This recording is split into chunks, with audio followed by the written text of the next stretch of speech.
हाँ जी, नमस्कार सभी विद्यार्थियों को और बिल्कुल गुड इवनिंग, नमस्कार। बिल्कुल थोड़ा सा देखिए, अपन क्लास में लेट हो चुके हैं, लगभग 13 मिनट लेट हैं। 8 बजे का आपका शेड्यूल था सभी साथियों का, लेकिन साथियों किसी स्टूडेंट के क्या थी, घर में कोई प्रोग्राम था, उस चक्कर में उसके घर जाना पड़ा था और रास्ते में क्या गई थी भाई, अच्छी बारिश हो रही थी, तो बीच में बाइक के कारण क्या करना पड़ा, रुकना पड़ा, इसलिए बिल्कुल 13 मिनट लेट हुआ हूँ। ठीक है, तो बिल्कुल एक बार सभी साथी अच्छे से मिलकर, Sachin, Suresh, RKD public school, Vishnu, RK Yadav technical, Jitu Kumar और देवेंद्र शर्मा, आप सभी स्टूडेंट्स से निवेदन रहेगा, एक बार जितने भी आपके सोशल मीडिया के प्लेटफॉर्म हैं उनके ऊपर आप एक बार लाइव सेशन को जरूर शेयर कीजिए। साथियों, जैसा कि आपको थंबनेल में दिखाई दिया कि भाई आज की जो अपनी क्लास होगी, ये क्लास अपनी रहेगी डीआरडीओ के संबंध में। कई बच्चे कमेंट कर रहे थे, किसके लिए, अपनी डेमो क्लास के लिए कमेंट कर रहे थे। तो भाई डेमो तो ऐसा है, पहली बात तो ये कि YouTube के ऊपर लगभग 400 से 500 वीडियो अपने क्या हैं पड़े हुए हैं। ठीक है, यदि आपको डेमो देखना हो तो आप वहाँ से भी देख सकते हो, लेकिन फिर भी क्या होता है कि भाई इस सोशल मीडिया के ज़माने में साथियों आपने देखा होगा कि जैसे ही आपकी कोई वैकेंसी आती है, क्या, जैसे ही आपकी कोई वैकेंसी आती है तो जो आदमी पिछले 6 महीने से 12 महीने से बाजार से क्या रहते हैं, लुप्त रहते हैं, वो भी क्या करते हैं भाई, जैसे ही वैकेंसी आती है बहती हुई गंगा में सब क्या करना चाहते हैं, अपने हाथ धोना चाहते हैं। ठीक है, अपना काम वैसा तो है नहीं। ठीक है, तो ऐसा है कि एक बार डेमो क्लास आप भी लेकर देख लीजिए, बाकी आप सभी स्टूडेंट्स तो मेरे साथ करीबन पिछले 12 महीने 13 महीने से जुड़े हुए हैं। ठीक है, तो साथियों आज जो अपना टॉपिक रहेगा, क्या बोल रहे हैं सर, वाटर वर्क्स की वैकेंसी कब तक आएगी। बिल्कुल सचिन सैनी जी, वाटर वर्क्स की वैकेंसी जल्द है। विभाग की जो वैकेंसी है इसकी फाइल बन चुकी है, जो नए पद है आपके वो सर्जन हो चुके हैं, और जो अपने राजस्थान के मुख्यमंत्री है माननीय अशोक गहलोत जी, उनके पास आपकी फाइल भी जा चुकी है। अब उनकी अनुमति मिलने के बाद ही अपन क्या बता सकते हैं, वैकेंसी के बारे में बता सकते हैं। तो बिल्कुल एक बार सभी साथी अच्छे से लाइव सेशन को क्या कर दीजिए, शेयर कर दीजिए। तो साथियों आज के लाइव सेशन का जो अपना मुख्य टॉपिक रहेगा, ये अपना रहेगा माइक्रोमीटर। तो लो भाई, आज पढ़ेंगे अपन इस माइक्रोमीटर क्या बेसिक्स बातें और इसके पार्ट्स के संबंध में। तो लीजिए भाई, मैंने हेडिंग लगाई है माइक्रोमीटर, और आप सभी साथी भी क्या करते हुए चलिए, साथ साथ अपने नोट्स भी बनाते हुए चलिए, मेरे साथ अच्छे से कनेक्ट होकर वीडियो को देखिए। बिल्कुल गारंटी है माइक्रोमीटर आप आज यहां से ऐसा सीख के जाएंगे कि एग्जाम के पॉइंट ऑफ व्यू से आपका कोई भी प्रश्न नहीं छूटेगा। तो देखिए माइक्रोमीटर, साथियों माइक्रोमीटर जो आपका शब्द है, ये आपका एक ऐसा शब्द है जो दो शब्दों से मिलकर बना होता है। जब आप देखेंगे, यदि आप माइक्रोमीटर का, जैसे अपन हिंदी में बोलते हैं ना, क्या संधि विच्छेद करते हैं, तो आप देखेंगे एक शब्द तो आपका निकल के आएगा क्या, माइक्रो, और दूसरा शब्द निकल कर आएगा साथियों आपका मीटर। अब आप सभी साथी मेरी बात को अच्छे से सुनना, क्या कि भाई मीटर अपन साथियों क्या मानते हैं, अपनी एसआई पद्धति या फिर अपने एम के एस सिस्टम के अंतर्गत जो आपकी लंबाई की इकाई जो रहती है, जो लेंथ की इकाई होती है, वो आपकी क्या मानी जाती है, वो आपकी मानी जाती है मीटर मानी जाती है। और प्यारे साथियों इसी मीटर को जब अपन क्या करते हैं, सूक्ष्म आवर्धन में या फिर सूक्ष्म वैल्यू के अंतर्गत या फिर सूक्ष्म मान में जब अपन इसको क्या करना चाहें, दर्शाना चाहें या फिर माप में लेने का प्रयास करना चाहें, तो वहां अपन इसको किस शब्द को काम में लेंगे, वहां अपन शब्द काम में लेंगे क्या, माइक्रो। प्यारे बच्चों माइक्रो का अर्थ क्या होता है, माइक्रो का अर्थ होता है सूक्ष्म, यानी कि इस मीटर की माप को आपको क्या लेना है, सूक्ष्मता में लेना है। अब आप सभी साथियों ने इस बारे में, आप सभी साथियों को ज्ञान होगा कि भाई 1 मीटर बराबर क्या होता है, आप बोलोगे कि सर 1 मीटर बराबर अपने 100 सेंटीमीटर होता है। और प्यारे बच्चों 1 सेंटीमीटर बराबर क्या होता है भाई, 1 सेंटीमीटर बराबर आपके 10 मिलीमीटर होते हैं, क्लियर है। और 1 मिलीमीटर बराबर अपने क्या होता है, 1 मिलीमीटर बराबर अपने होते हैं 1000 माइक्रोन होते हैं। तो देखो समझो बात को, यहां मैंने केवल शब्द का क्या किया है, संधि विच्छेद किया है, ठीक है ना, केवल मैंने क्या किया है, शब्द का संधि विच्छेद किया है। कहां से स्टार्ट हुए थे अपन, इसी मीटर से तो स्टार्ट हुए थे, क्योंकि माइक्रोमीटर का जब अपन ने संधि विच्छेद किया था तो अपने सामने शब्द क्या आया था, मीटर आया था। तो देखिए मीटर से कहां पहुंचे आप, मीटर से इसी मीटर की एक सबसे छोटी इकाई, सबसे सूक्ष्म इकाई के ऊपर पहुंचे, कहां पर, माइक्रोन के ऊपर। क्योंकि जो भी आपका माइक्रोमीटर होता है ये आपको क्या करता है, सूक्ष्मता में माप देने का ही काम करता है। तो सबसे पहले तो सभी साथियों के जो मैंने परिचय बताया आपको माइक्रोमीटर का, बिल्कुल अच्छे से क्लियर हुआ होगा। ठीक है, आगे बढ़ता हूं साथियों। बात करते हैं अपनी नेक्स्ट हेडिंग की। तो प्यारे साथियों, माइक्रोमीटर के संबंध में देखिए, माइक्रोमीटर के संबंध में यदि अपन बात करें सेकंड हेडिंग की, तो अच्छे से कनेक्ट होकर समझना। बहुत सी बेसिक बातें भी बताऊंगा जो आपके एग्जाम में डायरेक्टली पूछी जा सकती है। प्यारे साथियों, यदि अपन माइक्रोमीटर की बात करें तो माइक्रोमीटर के संबंध में कुछ बेसिक हेडिंग इस प्रकार से निकलती है। आपसे कभी भी पूछा जाए कि माइक्रोमीटर का परिचय क्या होता है, माइक्रोमीटर का इंट्रोडक्शन क्या होता है, तो सिंपल सी बात है कि भाई माइक्रोमीटर का इंट्रोडक्शन क्या होगा। माइक्रोमीटर का इंट्रोडक्शन होगा, आप एक छोटे से शब्द में, एक छोटे से कोड में इसको याद रखना। क्या याद रखेंगे आप? याद रखेंगे पीएमटी। पीएमटी का मतलब भाई हमारे यहाँ सीकर में एक अच्छा नारा लगता है कि पीएमटी मतलब दयाल। एक दयाल कोचिंग है जो क्या करवाती है, पीएमटी की तैयारी करवाती है। ठीक है, उसके पोस्टर के ऊपर आप ऐड देखेंगे तो क्या लिखा हुआ मिलेगा आपको? लिखा हुआ मिलेगा पीएमटी मतलब दयाल। अब यहाँ आपको पीएमटी का मतलब दयाल नहीं समझना। पी फॉर क्या मानेंगे? तो प्यारे साथियों आप मानेंगे पी फॉर प्रिसीजन। ठीक है, और एम फोर क्या मानेंगे? एम फोर आप मानेंगे मेजरिंग। क्या? Precision measuring. और टी फोर्स आप मान सकते हैं टूल्स, या फिर माइक्रोमीटर्स के लिए जो शब्द काम में लेते हैं वो अपना क्या रहता है? वो अपना रहता है इंस्ट्रूमेंट। तो आप सिंपल सी बात में बता सकते हैं कि माइक्रोमीटर एक प्रकार का प्रिसीजन मेजरिंग इंस्ट्रूमेंट रहता है। प्यारे साथियों, दूसरी बात करूं तो दूसरा क्वेश्चन एग्जामिनर बेसिक से आपको इस प्रकार से पूछ सकता है कि एक माइक्रोमीटर का मटेरियल क्या होता है, एक माइक्रोमीटर किस धातु का बना हुआ रहता है। तो आप सभी साथी मेरी बात अच्छे से कनेक्ट होकर सुने कि चाहे एग्जामिनर माइक्रोमीटर की बात करे या फिर एग्जामिनर किसी भी सूक्ष्म मापी की बात करें। सूक्ष्म मापी में अपन कौन कौन से औजारों को शामिल करते हैं? जैसे आपका वर्नियर कैलिपर रहता है, जैसे आपका वर्नियर हाइट गेज होता है, जैसे आपका डायल टेस्ट इंडिकेटर होता है। अगर किसी भी सूक्ष्म मापी औजार के संबंध में एग्जामिनर कभी भी बात करे तो आपका सही जवाब पहले क्या होगा? सही जवाब आपका होगा निकेल क्रोमियम स्टील। क्या होगा भाई? Nickel chromium steel. सबसे पहले आपको इसी ऑप्शन को क्या करना है? वहां प्रश्न में ढूंढना है कि भाई माइक्रोमीटर किस धातु का बना होगा? निकेल क्रोमियम स्टील बना होगा। मान लीजिए किसी एग्जामिनर अपने घर पर पत्नी से लड़कर आया है और वो क्या कर दे, आपको ऑप्शन में निकेल क्रोमियम स्टील नहीं दे, तो प्यारे साथियों वहां पर आपको दूसरा ऑप्शन क्या दिया हुआ मिल सकता है? वहां पर आपको दूसरा ऑप्शन दिया हुआ मिल सकता है वेनेडियम इस्पात। क्या दिया हुआ मिल सकता है भाई? आपको दिया हुआ मिल सकता है वेनेडियम इस्पात। तो प्रश्न क्लियर हुआ। माइक्रोमीटर का मटेरियल क्या रहेगा? मटेरियल रहेगा nickel chromium steel and vanadium इस्पात। साथियों, बात करता हूं अपनी तीसरी और अहम बात के ऊपर। एक प्रश्न आपसे कई बार एग्जाम में पूछा जाता है कि माइक्रोमीटर का प्रिंसिपल क्या होता है। भाई प्रिंसिपल का अर्थ क्या होता है? प्रिंसिपल का अर्थ होता है सिद्धांत। आप बोलेंगे माइक्रोमीटर का वर्किंग प्रिंसिपल यानी कि उसका कार्यकारी सिद्धांत क्या होता है। तो समझना एक बात सभी साथी कि भाई माइक्रोमीटर का जो वर्किंग प्रिंसिपल होता है वो अपन क्या बताएंगे? वो अपन बताएंगे एक माइक्रोमीटर पिच एवं लीड के सिद्धांत पर क्या करता है? एक माइक्रोमीटर पिच एवं लीड के सिद्धांत पर क्या करता है भाई? कार्य करता है। अब प्यारे बच्चों एक बात समझो कि भाई पिच और लीड का संबंध किससे है। आप यहां से देखेंगे तो पिच और लीड का संबंध आपका किससे है? आपकी फिटर थ्योरी के अंतर्गत एक चैप्टर आता है जिसे आप बोलते हो स्क्रू चूड़ी, क्योंकि चूड़ी का ही तो संबंध, चूड़ी से ही तो आपका संबंध किससे बना? आपके पिच और लीड से, क्योंकि चूड़ी के ही टेक्निकल टर्म क्या माने जाते हैं? आपके पिच और लीड माने जाते हैं। तो देखिए यहां पर आपको पिच और लीड के अलावा और क्या लिखा हुआ मिल सकता है? और आपको इस प्रकार से भी लिखा हुआ मिल सकता है ऑप्शन में, क्या? नट एवं बोल्ट के सिद्धांत पर। क्या भाई? नट एवं बोल्ट के सिद्धांत पर। प्यारे साथियों, होता क्या है ये सिद्धांत,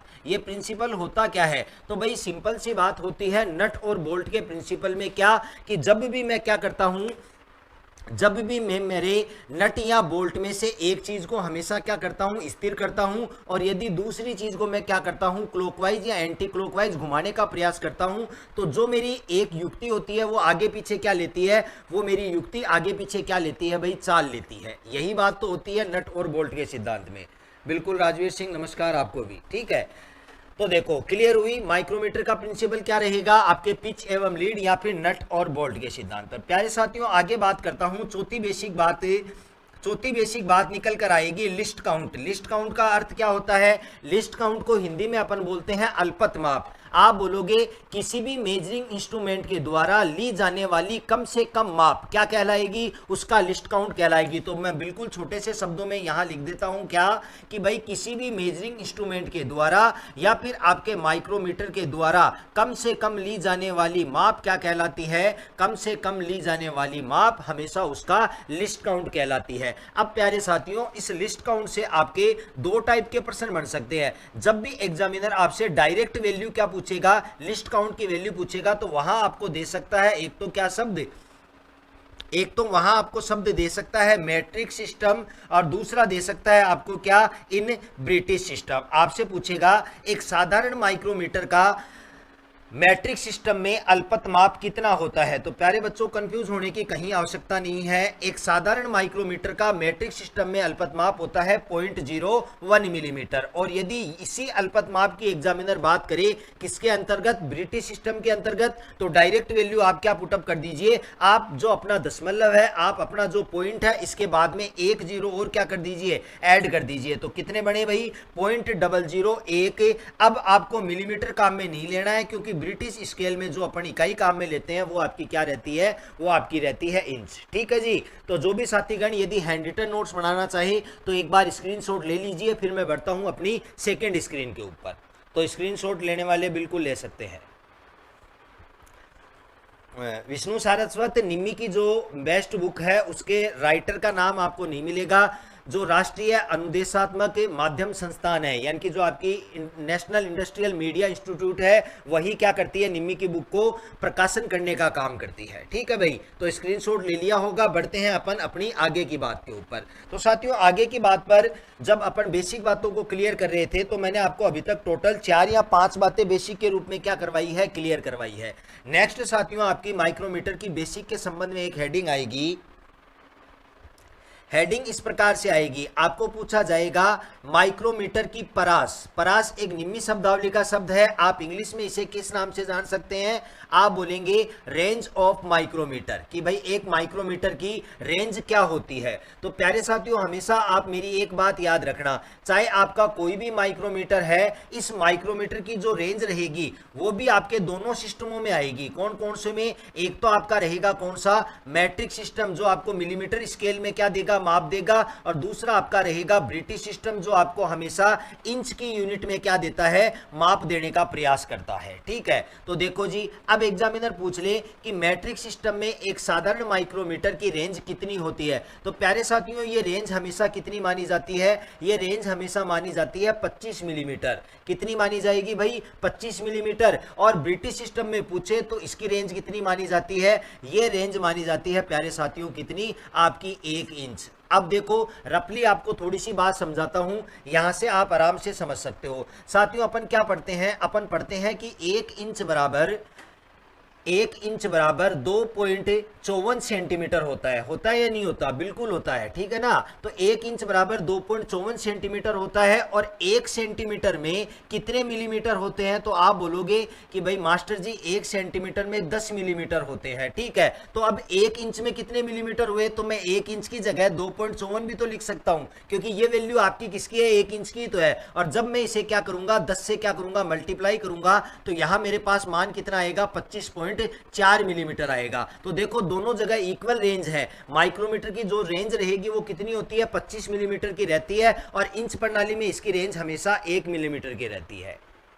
क्या पूछ रहे हैं देवेंद्र शर्मा, सर जी कहाँ मिलेगी, निम्मी की जो ओरिजिनल वेबसाइट है उसके ऊपर मिल जाएगी। यदि वहां से आप परचेज नहीं करते तो मेरे पास जो चारों एडिशन है आप उनकी फोटोकॉपी वगैरह भी करवा सकते हो। ठीक है, तो देखो, अब बात की अपन ने किसकी, रेंज के संबंध में। प्यारे साथियों, ये तो अपनी बात थी रेंज के संबंध में। अब आप एग्जाम्पल के रूप में क्या देखते हो, जैसे आपको अलग अलग माइक्रोमीटर मिलते हैं। एक आपको मिलेगा 0 से 25 मिलीमीटर का, ठीक है। एक माइक्रोमीटर आपको मिलेगा 25 से 50 मिलीमीटर का। एक माइक्रोमीटर आपको मिलेगा 50 से 75 मिलीमीटर का। अब बात करूं इंच वाली का, तो एक माइक्रोमीटर आपको मिलेगा 0 से 1 इंच के अंतर्गत। एक माइक्रोमीटर आपका रहेगा 1 से 2 इंच के अंतर्गत, और एक माइक्रोमीटर आपका आपका रहेगा 2 इंच से 3 इंच के अंतर्गत। प्यारे साथियों, जब आप इनका रिजल्ट निकालोगे तो इनका सबका डिफरेंस कितना आएगा, इनका सबका डिफरेंस आएगा 1 इंच। यहां से मिलीमीटर स्केल में आप इनका रिजल्ट निकालोगे तो सबका डिफरेंस कितना रहेगा, सबकी जो माप की पद्धति रहेगी उसका डिफरेंस रहेगा कितना,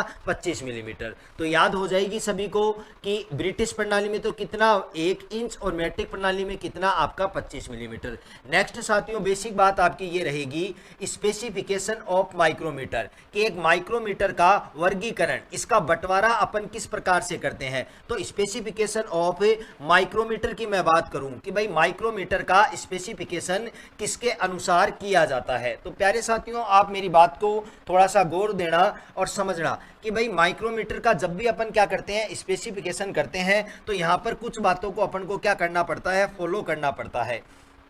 सबसे पहली बात करूं तो सबसे पहली बात आपकी आएगी यूज, यानी कि आप उपयोग के अनुसार क्या कर सकते हैं, माइक्रोमीटर का बंटवारा कर सकते हैं। आप बोलोगे कि सर कैसे कर सकते हैं। अरे भाई, जब अपन किसी कार्यखंड की आउटर यानी कि बाहरी माप लेने की इच्छा करेंगे तो वहां पर आपको माइक्रोमीटर उठाना पड़ेगा, कौन सा, आउटसाइड माइक्रोमीटर। यदि किसी स्लोट की चौड़ाई की माप आप लेंगे आंतरिक की, तो वहां आप लेंगे इनसाइड माइक्रोमीटर। यदि आप किसी होल की गहराई की माप लेंगे तो वहां आपको माइक्रोमीटर काम में लेना पड़ेगा, कौन सा, आपका डेप्थ माइक्रोमीटर। तो भाई यूज के अनुसार अपन क्या कर सकते हैं, माइक्रोमीटर का स्पेसिफाइड कर सकते हैं, इनको अपन वर्गीकृत कर सकते हैं।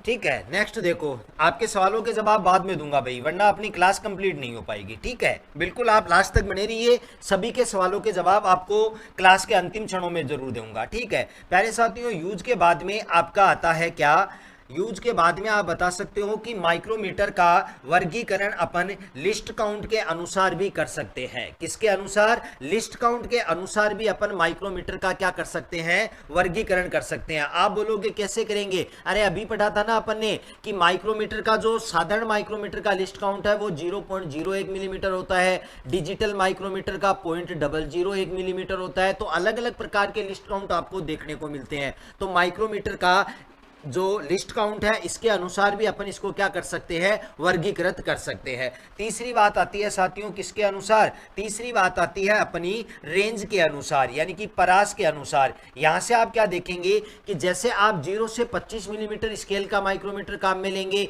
या फिर 50 से 75 मिलीमीटर स्केल का माइक्रोमीटर आप काम में लेंगे, इसका मतलब माइक्रोमीटर का वर्गीकरण उसकी परास यानी कि उसकी रेंज के अनुसार भी क्या हो सकता है, किया जा सकता है। तो ये जो भी मैंने आपको पिछली और इस वाली टोटल मैंने आपको 6 बातें बताई हैं अभी तक। 6 बातें प्यारे साथियों आपके माइक्रोमीटर के बेसिक से संबंधित है। और बहुत बार मैंने भी ऐसा अनुभव किया है कि जो भी स्टूडेंट, जो भी कैंडिडेट जब मेन एग्जाम में जाता है तो हार्ड क्वेश्चनों को फिर भी वो सोल्व कर देता है, लेकिन जितना बेसिक क्वेश्चन होगा उसमें वो ज्यादा दिमाग लगाने के प्रयास में क्वेश्चन को क्या कर बैठता है, गलत कर बैठता है। तो जो भी मेरे प्यारे साथी यूपी आरवीएनएल और डीआरडीओ वाले हैं, बिल्कुल आप एक बार बोर्ड स्क्रीन का स्क्रीनशॉट ले सकते हैं ताकि आपको अपने हैंड रिटन नोट्स बनाने में कोई समस्या न हो।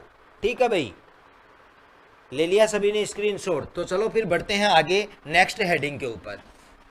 तो प्यारे साथियों नेक्स्ट हेडिंग अपनी रहेगी इसी माइक्रोमीटर के संबंध में। देखो जी क्या रहेगी, नेक्स्ट हेडिंग भी अपनी रहेगी माइक्रोमीटर की बेसिक बातें ही पढ़ेंगे अपन आज की क्लास में।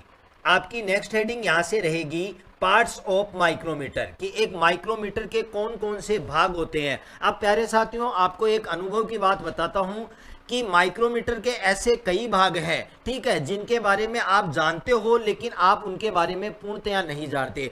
कई बार आपके सामने एग्जाम में प्रश्न आ जाता है और फिर भी आप पार्ट को जानने के बाद भी आप वहां से प्रश्न को क्या कर बैठते हैं, गलत कर बैठते हैं। तो अच्छे से कनेक्ट होके इन पार्टों को पढ़ना, आज के बाद में कभी भी आपका पार्ट्स का कोई भी क्वेश्चन गलत नहीं होगा। तो देखो जी, पहला पार्ट मैंने यहां पर लिखा है क्या, पहला पार्ट मैंने यहां पर लिखा है सी फ्रेम। एक बात और बताना चाहता हूं, जब भी आप किसी भी औजार को पढ़ते हैं तो वहां पर जब आप उसके भागों के बारे में यदि आपको ज्ञान लेना आवश्यक होता है तो वहां पर आप हमेशा याद रखना कि जो भी इसके भाग होते हैं, चाहे वो किसी भी टूल्स के हो, चाहे माइक्रोमीटर के हो, चाहे वर्नियर के लिपर के हो, चाहे सामान्य आपकी रेती के हो, चाहे आपके पंच के हो, भागों को हमेशा आप एक क्रम के अंतर्गत क्या रखिए, याद रखिए। ठीक है ना। तो देखिए क्रम के अनुसार यदि मैं चलूं तो मेरा माइक्रोमीटर का पहला पार्ट आता है क्या, मेरे माइक्रोमीटर का पहला पार्ट आता है सी फ्रेम। अब प्यारे साथियों देखिए, करते हैं पोस्टमार्टम इस सी फ्रेम का, देखिए क्या क्या निकल कर आता है। भाई आप सबसे पहले बात देखेंगे सी फ्रेम के संबंध में, तो देखो जी, एग्जामिनर आपसे प्रश्न करेगा कि सी फ्रेम जो आपका होता है ये किस मटेरियल का होता है। प्यारे बच्चों ध्यान देना, यदि माइक्रोमीटर का मटेरियल पूछे तो निकल क्रोमियम या फिर वेनेडियम, ठीक है। अगर आपको सी फ्रेम का मटेरियल पूछे तो चलो एक बार देखें, ये क्वेश्चन आप सभी के लिए है। देखिए एक बार कमेंट बॉक्स में अपना कमेंट पुटअप करो, देखिए क्या बताओगे कि एक माइक्रोमीटर की सी फ्रेम किस धातु की बनी होती है। What is the material of C frame, बताओ। देखिए अरे मनीष प्रजापत, जो भी आपके प्रश्न है मैं आपको बता रहा हूं ना, आप सब साथी लास्ट तक बने रहिए, बिल्कुल आप सभी साथियों के प्रश्नों के जवाब दूंगा, ठीक है भाई, बिल्कुल। और लाइव सेशन को भी जरूर एक बार सभी भाइयों से निवेदन रहेगा, बिल्कुल शेयर करें, ठीक है। तो देखिए कमेंट पुटअप करो सभी साथी, क्या प्रश्न पूछा है, एक माइक्रोमीटर का सी फ्रेम किस मटेरियल का बना होता है। देखना चाहूंगा कि कितने साथी इसके लिए कमेंट करना चाहते हैं। देखो विष्णु, इन्होंने जवाब दिया इनवोर स्टील। मनीष प्रजापत, इन्होंने जवाब दिया ढलवा लोहा। आर के यादव, इन्होंने जवाब दिया cast iron. Om Prakash cast iron, cast steel या हाँ, तू तो अखिलेश कुमार सिंह तू तो देगा ही देगा ना चलो कोई बात नहीं। देखो जी, अब देख लेना एक बार, सभी ने डायरेक्ट क्या आंसर दिया, सभी ने डायरेक्ट आंसर दिया क्या, कास्ट आयरन। प्यारे साथियों यहां से आप एक बात याद करके चलना कि माइक्रोमीटर का जो सी फ्रेम होता है, ये सी फ्रेम किस इस्पात का बना होता है, तो आप यहां से याद रखेंगे कि माइक्रोमीटर का सी फ्रेम ड्रॉप फॉर्ज इस्पात, क्या भाई, ड्रॉप फॉर्ज इस्पात, ठीक है ना। और दूसरा मटेरियल, यदि आपको ये मटेरियल ऑप्शन में नहीं मिलता है तो वहां आप डायरेक्ट ढलवा लोहा मत याद रखना भाई। क्यों, देखो ढलवा लोहा याद नहीं रखेंगे, इसका कारण मैं आपके सामने स्पष्ट करूंगा कैसे। आपको पूरी बात याद रखनी है कि माइक्रोमीटर का जो सी फ्रेम होता है ये आघात वर्धनीय ढलवे लोहे का बना होता है। भाई ढलवा लोहा भी तो अपने अलग अलग प्रकार का होता है ना, ढलवे लोहे में भी आपको ग्रे कास्ट आयरन मिलेगा, व्हाइट कास्ट आयरन मिलेगा, नोडुलर कास्ट आयरन मिलेगा, मेलिएबल कास्ट आयरन मिलेगा। यदि एग्जामिनर प्रश्न पूछ ले आपसे कि माइक्रोमीटर का सी फ्रेम किस धातु का बना होता है और चारों ऑप्शन ही किसके दे दे, ढलवे लोहे के दे दे, तो फिर वहां पर आपकी दिमाग की घंटी क्या हो जाएगी, बज जाएगी और बेसिक सा प्रश्न आप क्या कर देंगे, गलत कर देंगे। तो पूरी बात को याद रखो, है ना, या तो डोप फ्रोज इस्पात या फिर आघात वर्धनीय ढलवा लोहा। क्लियर है साथियों। दूसरी बात करूं तो एक मोस्ट इंपोर्टेंट बात, इसको आपको नोट लगा के लिखना है अपनी नोटबुक में। क्या लिखना है प्यारे साथियों, माइक्रोमीटर की जो परास होती है, परास का अर्थ मैंने आपको बता दिया, परास का अर्थ क्या होता है, रेंज होता है, ठीक है ना। जो माइक्रोमीटर की परास होती है और जो अल्पत माप होता है, एग्जामिनर पूछता है कि माइक्रोमीटर की परास या फिर उसका लिस्ट काउंट किस भाग के ऊपर छपा हुआ रहता है। छपा हुआ का मतलब अंकित रहता है। तो आप सभी साथियों का जवाब क्या होगा कि मेरी माइक्रोमीटर का पहला पार्ट क्या पढ़ा, मैंने सी फ्रेम पढ़ा और इस सी फ्रेम के ऊपर हमेशा मुझे माइक्रोमीटर का अल्पत माप और उसकी रेंज क्या होती है, छपी हुई मिलती है। कहां छपी हुई मिलेगी, सी फ्रेम के ऊपर छपी हुई मिलेगी। क्लियर हुआ दूसरा प्रश्न भी। तीसरे की ओर चलता हूं साथियों। सी फ्रेम एक ऐसा भाग होता है जिसे अपन अंग्रेजी के कैपिटल अक्षर किसके समान बनाते हैं, अंग्रेजी के कैपिटल अक्षर सी के समान बनाते हैं, तभी इस पार्ट का नाम क्या पड़ा है, तभी इस पार्ट का नाम पड़ा है सी फ्रेम। क्लियर हुई बात। नेक्स्ट बात बताता हूं 4 नंबर की बात। तो साथियों जो आपकी सी फ्रेम होती है, इसी सी फ्रेम के ऊपर माइक्रोमीटर के जो बाकी बचे हुए भाग होते हैं वो किससे जुड़े हुए रहते हैं, बाकी बचे हुए भाग भी आपको क्या मिलते हैं, इसी सी फ्रेम से कनेक्ट मिलते हैं, यानी कि सी फ्रेम से जुड़े हुए होते हैं। तो 4 बेसिक बातें बताई मैंने आपको सी फ्रेम के संबंध में। 5वीं एक बेसिक बात और निकलती है प्यारे साथियों, सी फ्रेम को जब आप सामने से देखोगे तो सी फ्रेम के लेफ्ट साइड में यानी कि बाएं हाथ की तरफ, और दूसरी साइड कौन सी आई, 2 ही तो साइड होगी, एक होगी आपकी लेफ्ट और दूसरी होगी आपकी राइट। तो प्यारे साथियों सी फ्रेम के लेफ्ट साइड के ऊपर हमेशा जो भाग स्थित होता है उस भाग को आप बोलते हो किसके नाम से, एनविल यानी कि निहाई के नाम से। और सी फ्रेम के राइट साइड में जो भाग आपको बना हुआ मिलेगा या फिर लगा हुआ मिलेगा उसे आप बोलोगे धुरा या फिर स्पिंडल के नाम से। तो ये बात भी याद रख लेना, कई बार पूछा जाता है सी फ्रेम के बाईं ओर स्थित भाग को आप किस नाम से जानते हैं, तो ये रहेगा एनविल। राइट साइड यानी कि दाईं ओर जो स्थित रहेगा वो आपका रहेगा क्या, वो आपका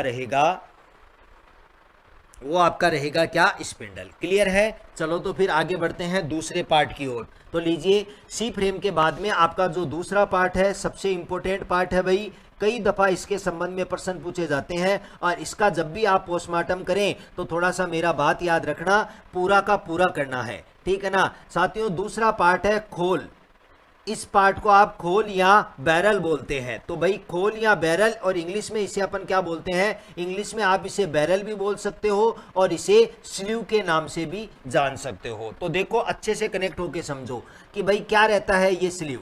देखो जी, पहली बात तो आप सभी के सामने इस प्रकार रखूंगा कि माइक्रोमीटर का जो स्लीव भाग होता है, ये स्लीव भाग क्या रहता है भाई, वर्ताकार रूप में बना होता है। किस रूप में, आपका सिलेंड्रिकल रूप में होगा, यानी कि बेलनाकार या फिर वर्ताकार रूप में आप इसे बता सकते हो। दूसरी बात बताऊं तो साथियों, ये स्लीव भाग अंदर से क्या होता है, ये स्लीव भाग आपका अंदर से क्या होता है, खोखला होता है, यानी कि होलो में बना होता है। तीसरी बात बताऊं तो इस स्लीव भाग के दोनों सिरों के ऊपर, क्या भाई, इस स्लीव भाग के दोनों सिरों के ऊपर जो इसके दोनों एंड रहेंगे ना, सिरों का मतलब दोनों एंड, तो स्लीव के दोनों सिरों के ऊपर आपको क्या कटी हुई मिलती है, आपको चूड़ियां कटी हुई मिलती है। पूछ ले कौन सी चूड़ियां कटी हुई रहती है, तो एग्जामिनर को जवाब दे देना कौन सी चूड़ी रहेगी, आपकी वी चूड़ी कटी हुई रहेगी। ठीक है जी। तो 4 या 5 बातें बताइए। पहली बात, स्लीव आपका एक ऐसा पार्ट होता है जो सिलेंड्रिकल या फिर वर्ताकार रूप में बना होता है। स्लीव अंदर से क्या होता है, स्लीव अंदर से खोखला होता है। और स्लीव जो आपका रहता है, इसके दोनों सिरों के ऊपर क्या बनी हुई होती है, चूड़ियां बनी होती है। पूछ ले कौन सी चूड़ियां होती है, तो जवाब दे देना आपकी वी चूड़ी होती है। तो ये तो अपन ने 5 बातें यहां से छोटी छोटी क्लियर की। दूसरी बात बताऊं तो प्यारे साथियों, जो आपकी स्लीव होती है, इस स्लीव के मध्य में आपको हॉरिजेंटल कंडीशन, हॉरिजेंटल का मतलब क्या होता है, हॉरिजेंटल का मतलब होता है साथियों क्षैतिज अवस्था। क्या भाई, हॉरिजेंटल कंडीशन का मतलब क्षैतिज अवस्था।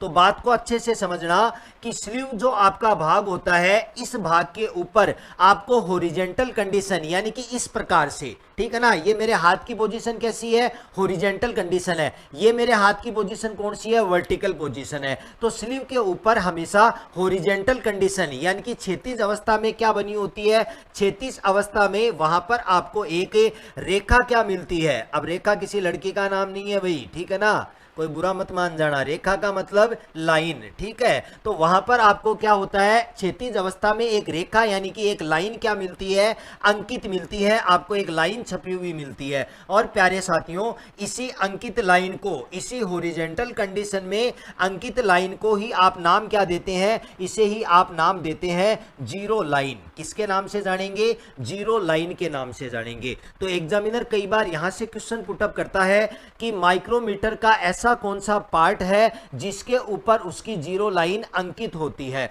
तो प्यारे साथियों याद रखना, स्लीव या बैरल एक ऐसा पार्ट होता है जिसके ऊपर आपको हमेशा क्या अंकित मिलेगी, आपको जीरो लाइन हमेशा अंकित मिलेगी। क्लियर हुई बात आराम से। नेक्स्ट देखो फिर, बिल्कुल फारूक खान, बिल्कुल नमस्कार आपको भी, ठीक है। तीसरी बात सुनो फिर, तीसरी बात यदि मैं करूं साथियों, अपने सामने एक शब्द आया जीरो लाइन। अब सुनना मेरी बात आराम से कनेक्ट होके, ये चीजें आपके आगे जाके बहुत काम में आएगी। साथियों जो आपकी जीरो लाइन होती है, लो भाई मैं एक बार इस रेखा को यहां आपके सामने लेकर आता हूं।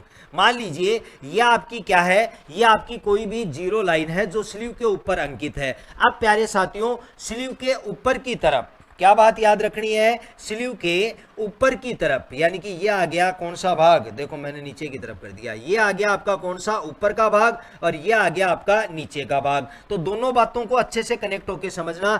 स्लीव के ऊपर की तरफ आपको क्या मिलते हैं, आपको अंशांकन बने हुए मिलते हैं। अंशांकन का मतलब होता है ग्रेजुएशन। आप अपनी सामान्य आड़ू भाषा में क्या याद रख सकते हैं, आप ऐसे याद रख लेना, निशान। क्या, निशान। तो स्लीव के ऊपर और नीचे स्लीव क्या भाई, जीरो लाइन के ऊपर और नीचे दोनों तरफ क्या होंगे, अंशांकन यानी कि निशान अंकित होंगे। अब प्यारे साथियों समझना, यहां से देखो मैंने ऊपर की तरफ एक निशान बनाया, पहला निशान आ गया आपका जीरो का, दूसरा निशान आ गया एक ये आ गया दूसरा, ये तीसरा, ये 4 नंबर और ये आ गया आपका 5 नंबर। मैं यहां लिख देता हूं 5। अब समझो, अब एग्जामिनर यहां से प्रश्न क्या पूछेगा कि जीरो लाइन जो आपकी रहती है, इस जीरो लाइन के ऊपर की तरफ जो अंशांकन बने होते हैं, उन अंशांकन में एक अंशांकन यानी कि एक निशान की मान या फिर एक निशान की वैल्यू कितनी होती है। तो प्यारे साथियों, माइक्रोमीटर की स्लीव के ऊपर बनी हुई जीरो लाइन के ऊपर की तरफ बने हुए एक निशान का मान कितना होता है, यह आपके लिए रहता है कितना, 1 मिलीमीटर रहता है। ठीक है भाई। अगर पूछ ले नीचे की तरफ, अगर आपसे पूछ ले नीचे की तरफ बने हुए अंशांकन, तो प्यारे साथियों अब नीचे वाली जो बात है इसको आराम से समझना। नीचे की तरफ जो भी अंशांकन बनते हैं, ये इस ऊपर वाले 1 मिलीमीटर को क्या करते हैं, ये इस ऊपर वाले 1 मिलीमीटर को बराबर 2 भागों में क्या करते हैं, डिवाइड करते हैं। क्या समझे कि भाई नीचे की तरफ जो निशान बने हैं, ये ऊपर वाले 1 mm की दूरी को कितने बराबर भागों में डिवाइड करते हैं, 2 बराबर भागों में डिवाइड करते हैं। तो भाई ऊपर वाले एक भाग का मान था कितना, 1 मिलीमीटर, और इस 1 मिलीमीटर को मैंने क्या कर दिया, 2 भागों में डिवाइड कर दिया। तो नीचे वाले एक निशान का मान मेरे पास कितना आ गया, ये एक निशान का मान मेरे पास कितना आया, जो नीचे की तरफ है उसका एक निशान का मान आया मेरे पास कितना, 1/2 मिलीमीटर, या फिर आप क्या बता सकते हो, 0.5 मिलीमीटर भी बता सकते हो। ये चीज़ें कहाँ काम आएगी, ये चीज़ें जहाँ काम आएगी जब आपके सामने किसी माइक्रोमीटर की रीडिंग एग्जामिनर दे देगा, और उस रीडिंग को जब आप क्या करोगे, पढ़ने का प्रयास करोगे, तो इन बातों के बारे में जब आपको ज्ञान होगा तभी आप क्या कर सकते हो, उस रीडिंग का अच्छे से अध्ययन कर सकते हो। ठीक है भाई, क्लियर हुई ना बात? हाँ बिल्कुल, 0.5। ठीक है, नेक्स्ट बढ़ते हैं, देखो आगे लो नेक्स्ट आगे बढ़ते हैं। स्लीव खोल या फिर बैरल के बाद में आपका जो तीसरा पार्ट आता है साथियों, माइक्रोमीटर के इस तीसरे पार्ट को आप बोलोगे किसके नाम से, माइक्रोमीटर के इस तीसरे पार्ट को आप जानोगे थिम्बल के नाम से। किस नाम से जानोगे भाई, इसे आप जानोगे थिम्बल के नाम से। अब सुनना, इसका जब पोस्टमार्टम करेंगे तो क्या क्या प्रश्न इसके संबंध में निकल कर आ सकते हैं। देखो जी, थिम्बल साथियों, एक माइक्रोमीटर का थिम्बल भाग, ये एक ऐसा भाग होता है, सबसे पहले मैं आपको बताता हूं इसकी पहचान समझना। माइक्रोमीटर का थिम्बल भाग हमेशा सिलेंड्रिक यानी कि बेलनाकार आकृति में होता है। कैसी आकृति में रहेगा,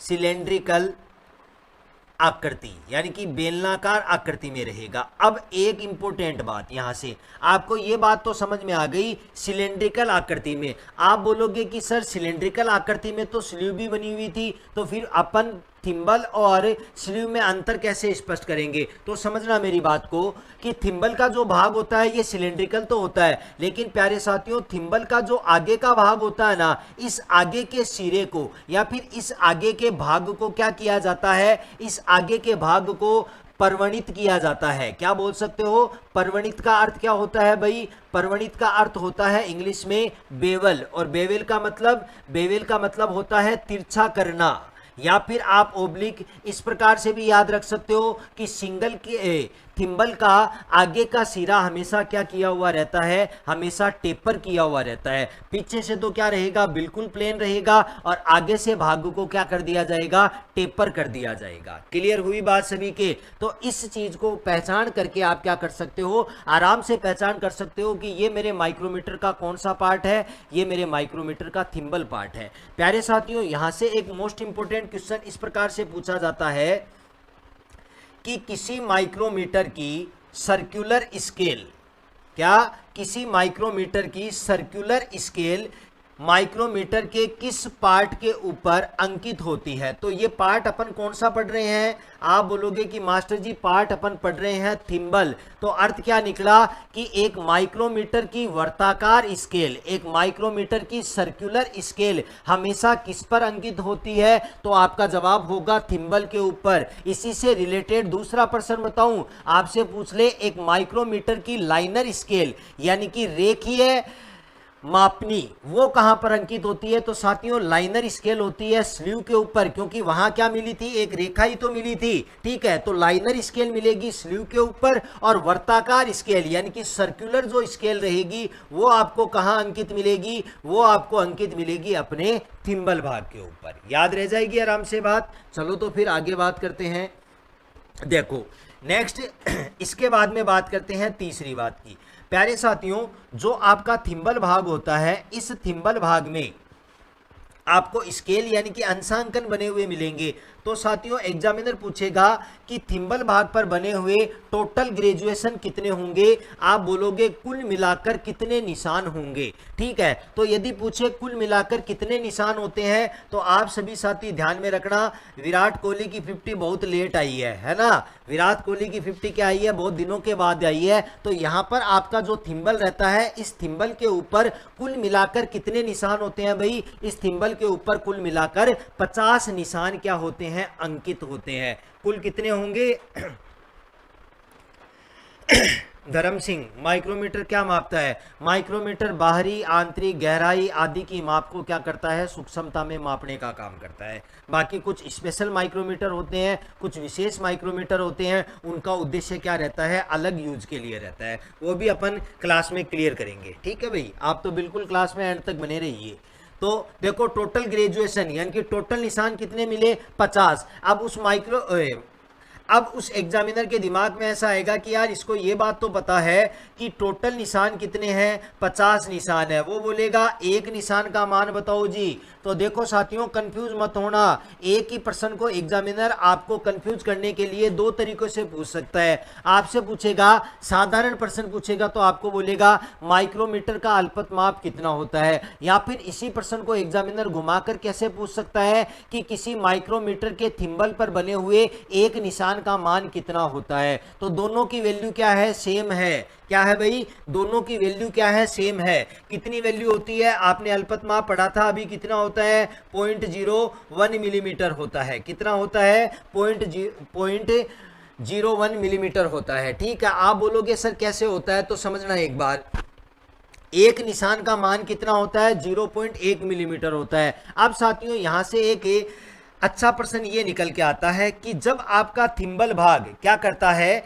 जब आपका थिम्बल भाग एक पूर्ण चक्कर करता है, यानी कि एक रोटेशन क्या करता है, कंप्लीट करता है। जब आप थिम्बल को पकड़कर क्या करेंगे, घुमाना प्रारंभ करेंगे। जैसे मान लो ये आपका माइक्रोमीटर का थिम्बल भाग है और इसे आपने क्या किया, रोटेट करना प्रारंभ किया, इसको आपने घुमाना प्रारंभ किया। तो जो आपका थिम्बल भाग है, जब ये क्या करेगा, पूरा एक चक्कर क्या कर लेगा, कंप्लीट कर लेगा, पूरा एक रोटेशन क्या कर लेगा, कंप्लीट कर लेगा। उस कंडीशन में जो आपका स्पेंडल भाग होगा ना, ये कितनी दूरी तय करेगा। तो प्यारे साथियों ये आपका स्पेंडल भाग कितनी दूरी तय करेगा, ये स्पेंडल भाग दूरी तय करेगा कितनी, 0.5 मिलीमीटर की। आप बोलोगे कि सर समझ में नहीं आया, कैसे करेगा, तो समझो भाई, अपन ने क्या पढ़ा, अपन ने पढ़ा थिम्बल के ऊपर कुल कितने ग्रेजुएशन है, आप बोलोगे 50 ग्रेजुएशन है। एक ग्रेजुएशन का मान कितना है, 0.1 मिलीमीटर है। तो लो भाई, कुल मिलाकर उसने एक चक्कर में कितने निशान कवर किए, कुल मिलाकर उसने एक चक्कर में 50 निशान कवर किए। एक की वैल्यू कितनी है, एक की वैल्यू है 0.01, मल्टीप्लाई करोगे तो मान कितना आएगा, मल्टीप्लाई करोगे तो मान आ जाएगा कितना, 0.5 मिलीमीटर। और लो जी ये मान मैं आपको पहले भी बता चुका हूँ कि जब आपका थिम्बल एक रोटेशन पूरी कंप्लीट करता है तो वहां पर स्पेंडल के द्वारा कितनी चाल प्राप्त करता है, तो स्पेंडल आपका चाल प्राप्त करता है कितनी, 0.5 मिलीमीटर की चाल प्राप्त करता है। क्लियर हुई सभी साथियों की ये वाली बात, बिल्कुल रितेश कुमार, बिल्कुल गुड इवनिंग। 0 से 49 कृष्ण कुमार, 0 से 49 मत मानना, टोटल निशान कितने मानना, 0 से 50 ही मानना, बस 50 अंकित नहीं मिलेगा, है ना। वैसे तो 49 भी अंकित नहीं मिलेगा, 45 के बाद में क्या आएगा, डायरेक्ट आपका 0 आएगा और वो 0 ही क्या माना जाता है, आपका 50वां निशान माना जाता है। ठीक है, तो ये चर्चा थी साथियों आपके किसके संबंध में, आपकी थिम्बल भाग के संबंध में। एक केवल सिंपल सी बात और है कि भाई थिम्बल का जो पीछे का सिरा होता है वो किस प्रकार का होता है, वो बिल्कुल क्या होता है, प्लेन होता है ना, टेपर नहीं होता है। और इस प्लेन सिरे के ऊपर आपको कौन सी क्रिया की हुई मिलती है, इस प्लेन सिरे के ऊपर आपको नलिंग की क्रिया की हुई मिलती है। और नलिंग की क्रिया अपन क्यों करते हैं, जो आपका कारीगर होता है, जो आपका ऑपरेटर होता है, इस ऑपरेटर की ग्रिपिंग पावर यानी कि इसकी हाथ की पकड़ शक्ति को मजबूत करने के लिए वहां थिम्बल के ऊपर क्या किया जाता है, इसकी पकड़ शक्ति को मजबूत करने के लिए थिम्बल के ऊपर क्या किया जाता है भाई, नलिंग की प्रोसेस की जाती है। तो क्लियर हुई सभी के बात। हाँ कृष्ण कुमार, लिस्ट काउंट ये वाला ही होता है, थिम्बल के एक निशान का मान बोल दीजिए, चाहे आप लिस्ट काउंट बोल दीजिए, दोनों क्या है, सिमिलर है भाई। ठीक है, आगे देखो फिर नेक्स्ट बात करते हैं किसके संबंध में। थिम्बल अपना कंप्लीट है, बिल्कुल 1 मिनट रुको, जो भी साथीगण स्क्रीनशॉट लेना चाहता है बिल्कुल ले सकता है भाई। यदि आप अपने हैंड रिटन नोट्स बनाते हैं, माइक्रोमीटर आपको बिल्कुल कंप्लीट करा के जाऊंगा, तो जो भी साथी स्क्रीनशॉट लेना चाहता है बिल्कुल स्क्रीनशॉट ले लीजिए। अब बढ़ता हूं मैं अपने आगे के पार्ट के ऊपर। तो भाई कुल मिलाकर कितने पार्ट हुए अपने पार्ट हो गए 3। ठीक है जी, नेक्स्ट देखो। हाँ नेक्स्ट देखो, 3 के बाद में साथियों अपना 4 नंबर का और सबसे अहम पार्ट आता है। इस पार्ट से भी कई बार एग्जामिनर क्वेश्चन डायरेक्टली पुटअप करता है भाई। ठीक है ना, क्वेश्चन पेपर में डायरेक्टली क्वेश्चन देता है।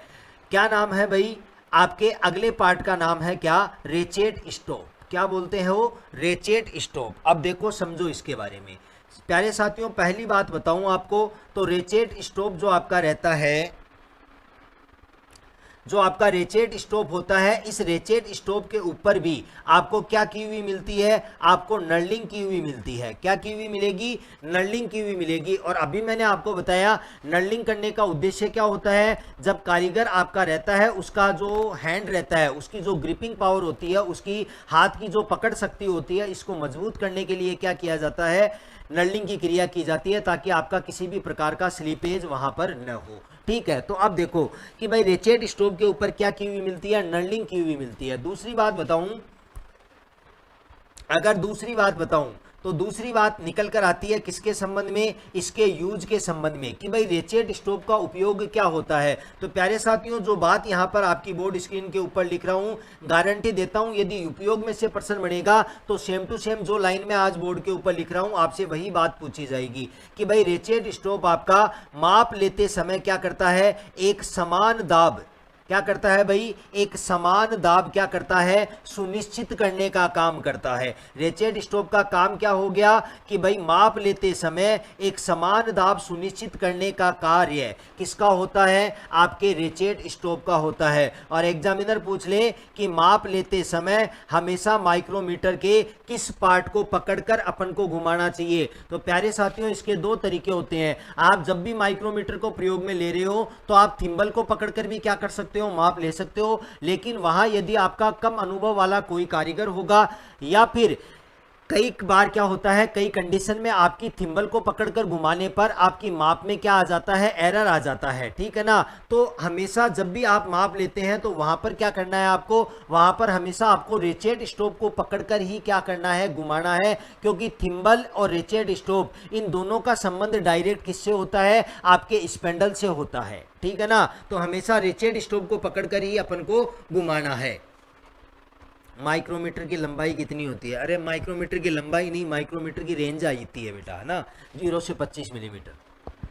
देखो नेक्स्ट बात करूं साथियों, आपसे एक प्रश्न यहां से और पुटअप किया जा सकता है। क्या आपसे पूछा जा सकता है, रेचेट स्टॉप के ऊपर कौन सी चूड़ी कटी होती है। तो प्यारे साथियों, स्क्रू चूड़ियों के अंतर्गत आपकी एक चूड़ी आती है। कौन सी चूड़ी, आपकी बटरस चूड़ी, जिसके एक फ्लैंक का कोण 45 डिग्री होता है और दूसरी फ्लैंक का कोण 90 डिग्री होता है। तो ये जो आपकी बटरस चूड़ी होती है, इस बटरस चूड़ी का प्रयोग कहाँ किया जाता है, आपके रेचेट स्टॉप पर किया जाता है। और प्यारे साथियों, याद रखना एक अच्छी बात है कि जब भी आपका मेजरिंग फेस यानी कि आपका माप लेने वाला फेस अभी समझाऊंगा डायग्राम में ये सारी चीजें। जब भी आपका मेजरिंग फेस क्या हो, जब भी आपका मेजरिंग फेस आपके वर्कपीस यानी कि आपके कार्यखंड के क्या आ जाए, संपर्क में आ जाता है, तो वहां पर आपका रेचेट स्टोव क्या देता है, आपको एक विशेष प्रकार की आवाज देता है। वो कारीगर को क्या बोलता है कि भाई कारीगर तू मेरी भी सुन, मैं क्या बोल रहा हूं। तो रेचेट स्टोव क्या करेगा, आपको एक विशेष प्रकार की आवाज देने का काम करेगा। और ये आवाज कैसी होती है, तो ये कोई कोयल वाली आवाज नहीं होती है। ये आवाज कैसी होगी, ये आवाज होगी आपकी टच टच की आवाज। और इस आवाज को सुनकर वो कारीगर क्या अनुभव करता है भाई, इस आवाज को सुनकर वो कारीगर अनुभव करता है, जैसे मान लो ये वर्कपीस है, ये आपका मेजरिंग फेस है, तो जैसे ही आपका रेचेट स्टोव टच टच की आवाज देगा, तो उस समय उस कारीगर को ये बात पता चल जाएगी कि मेरा मेजरिंग फेस कार्यखंड की सतह के क्या हो चुका है, टच हो चुका है। तो इससे साथियों त्रुटि रहित माप ली जाती है, इससे कभी भी माप में क्या नहीं आता है, एरर नहीं आता है। और इसीलिए मैंने आपको क्या बताया इसीलिए मैंने आपको क्या बताया, अरे चेटरिंग की आवाज मत समझना सुधाकर पटेल, चेटरिंग की न समझकर आप क्या समझना, टच टच की आवाज आपको प्रदान करता है, ठीक है। तो ये चर्चा थी अपनी किसके संबंध में, अपने रेचेट स्टोव के संबंध में। साथियों बताता हूं आपको माइक्रोमीटर का अगला पार्ट। लो भाई, इसका समीकरण तो यहीं खत्म होता है। एक प्रश्न पूछूं क्या आपको यहां से, देखिए आप सभी को इसके बारे में कितना पता है। साथियों एक बात बताइए, अपन ने 2 बार ये चीज पढ़ ली है, आप किसी का दिमाग आपका काम किया या नहीं किया। एक बात बताओ कि रेचेट स्टोव के ऊपर आप नर्लिंग कर रहे हो, थिम्बल के ऊपर आप नर्लिंग कर रहे हो, तो ये नर्लिंग का कौन सा पैटर्न होता है इनके ऊपर, बताओ। देखिए बताओ, कमेंट पुटअप करके बताओ कि माइक्रोमीटर के थिम्बल और उसके रेचेट स्टोव के ऊपर जो नर्लिंग की जाती है, ये नर्लिंग का कौन सा पैटर्न होता है, क्योंकि नर्लिंग भी तो अलग अलग प्रकार की होती है ना। तो बताओ देखिए कौन सा पैटर्न होगा।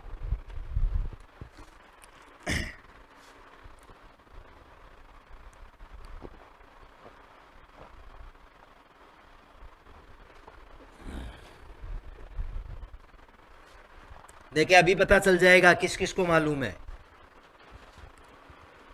बिल्कुल, बहुत बढ़िया। आर के यादव, बिल्कुल बिल्कुल सही आंसर, आर के यादव। अखिलेश कुमार सिंह का भी बिल्कुल सही है, गोपी गोल्डन का बिल्कुल सही है, सुधाकर पटेल बिल्कुल सही है, बंटी सिंह और कौन था, मनीष प्रजापत। बिल्कुल आप दोनों का आंसर गलत है भाई, बिल्कुल बंटी सिंह क्रॉस नहीं होगा, डायमंड होगा। बिल्कुल देखो, अरे क्रॉस नहीं होगा सुरेश कुमार, क्रॉस नहीं होगा। क्यों नहीं होगा समझ लेना एक बार।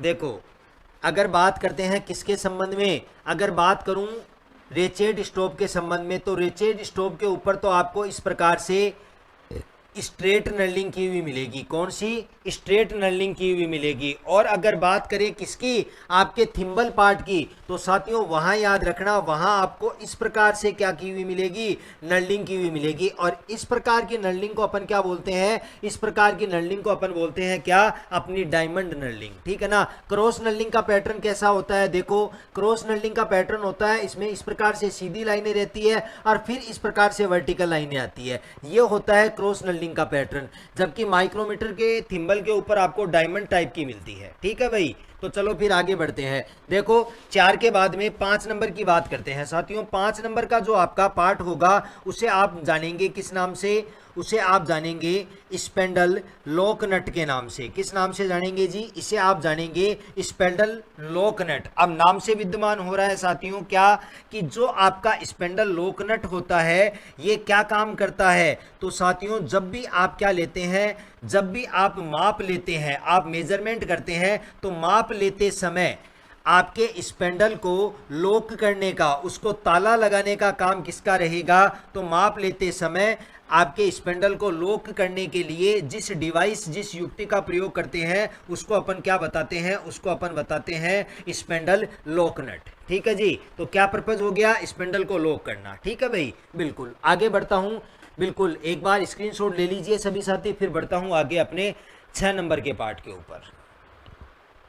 हाँ भाई ले लिया सभी ने स्क्रीनशॉट, तो चलो फिर बढ़ते हैं 6 नंबर के पार्ट के ऊपर। लो भाई 6 और 7 दो पार्ट और बच रहे हैं, केवल इन दोनों पार्टों को कंप्लीट कर लेते हैं। प्यारे साथियों 6 नंबर का जो भाग होगा ये भी माइक्रोमीटर का क्या माना जाता है, एक इंपॉर्टेंट भाग माना जाता है, और इसे अपन नाम देते हैं क्या, इसे अपन नाम देते हैं निहाई। और प्यारे बच्चों इंग्लिश में इसे अपन क्या बोलते हैं, इंग्लिश में अपन इसे बोलते हैं क्या, एनविल बोलते हैं। क्या बोलते हैं भाई, एनविल बोलते हैं। अब देखो यहां से पहला प्रश्न एग्जामिनर आपको बेसिक के रूप में इस प्रकार से पूछ सकता है कि आपका एनविल किस मटेरियल का बना होता है। तो प्यारे साथियों याद रखना, जो आपका एनविल होता है वो हमेशा किसका बना होगा, एनविल आपका एलॉय स्टील यानी कि मिश्रण इस्पात का क्या रहेगा, बना हुआ रहेगा। हाँ बिल्कुल, रेचेट पर क्या रहेगा, स्ट्रेट। ठीक है, तो मटेरियल क्या रहेगा निहाई का, निहाई यानी कि एनविल का मटेरियल रहेगा एलॉय स्टील।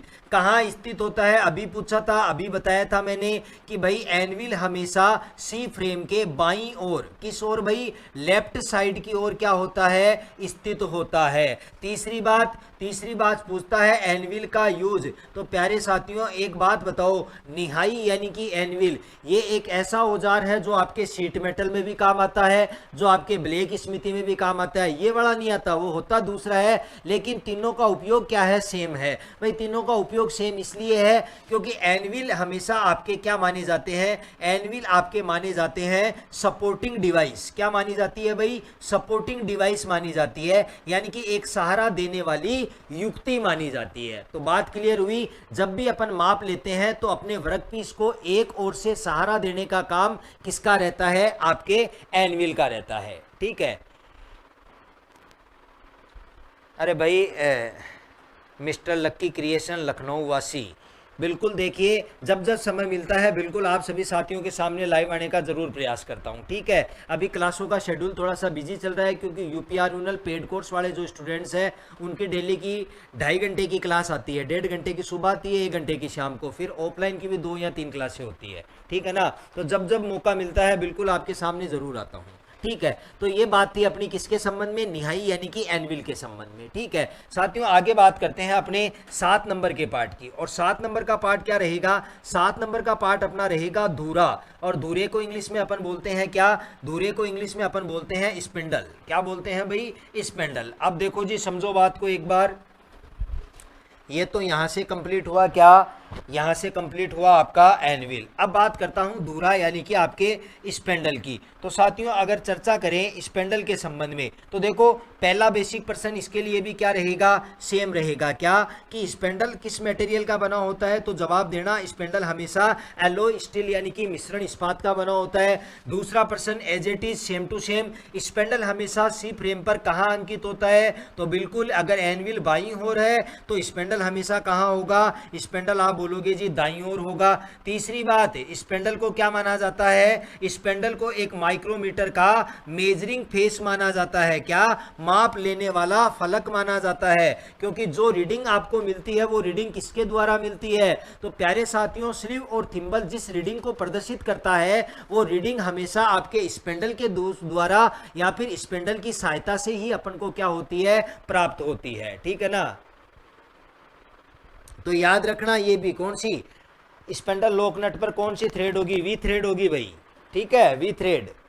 ठीक है देखो तो ये जो आपका रहता है इसे क्या माना जाता है, मेजरिंग फेस माना जाता है। अब साथियों आपसे बात करूं तो भाई स्पेंडल और एनविल इन दोनों के लिए आपको एक कॉमन चीज याद रखनी है। और कॉमन चीज किस प्रकार से याद रखनी है, अपनी नोटबुक में इसे नोट करके लिख लेना। साथियों कई बार पूछा जाता है कि माइक्रोमीटर के जो मेजरिंग फेस होते हैं, भाई आपके मेजरिंग फेस हमेशा क्या आएंगे, भाई जो आपके मेजरिंग फेस आएंगे वही तो आपके किसके संपर्क में आएंगे, वही आपके वर्कपीस से क्या होंगे, कनेक्ट होंगे, यानी कि आपके वर्कपीस के संपर्क में आएंगे। अब यदि अगर अपन किसी चीज के क्या आते हैं, संपर्क में आते हैं, तो भाई संपर्क में आने पे लाभ भी होता है और हानि भी होती है। तो देखो जब आपके मेजरिंग फेस क्या होते हैं, वर्कपीस के संपर्क में आते हैं, तो इन मेजरिंग फेसों को खराब होने से बचाने के लिए, क्या इन मेजरिंग फेसों को डैमेज होने से बचाने के लिए अपन क्या करते हैं, इन मेजरिंग फेसों को वर्कपीस के संपर्क में आने पर डैमेज होने यानी कि खराब होने से बचाने के लिए वहां पर एक कार्बाइड की क्या लगाई जाती है, टिप लगाई जाती है। और आप सभी को पता है कि कार्बाइड मटेरियल आपका क्या होता है, एक हार्ड मटेरियल होता है, तो ये जल्दी से आपके क्या नहीं होगा, जल्दी से ये वियर नहीं होगा, यानी कि जल्दी से ये घिसेगा नहीं। तो भाई आपके जो मेजरिंग फेस है वो जो के त्यों ही क्या रहेंगे, बने हुए रहेंगे। अब एग्जामिनर यहाँ से एक क्वेश्चन और पूछता है कि भाई ये जो आप कार्बाइड की टिप लगाते हो ना इन मेजरिंग फेसों के ऊपर, ये आप किस क्रिया के द्वारा लगाते हो। तो साथियों यहाँ से याद रखना, ये कार्बाइड की टिप आपकी फिटर थ्योरी में एक चैप्टर आता है, चैप्टर का नाम होता है सोल्डरिंग एंड ब्रेजिंग। तो उसमें जो क्रिया है आपकी कौन सी, हार्ड सोल्डरिंग की क्रिया, जिसे आप ब्रेजिंग के नाम से जानते हो। इस ब्रेजिंग क्रिया के द्वारा क्या लगाया जाता है, इसी कार्बाइड की टिप को लगाया जाता है।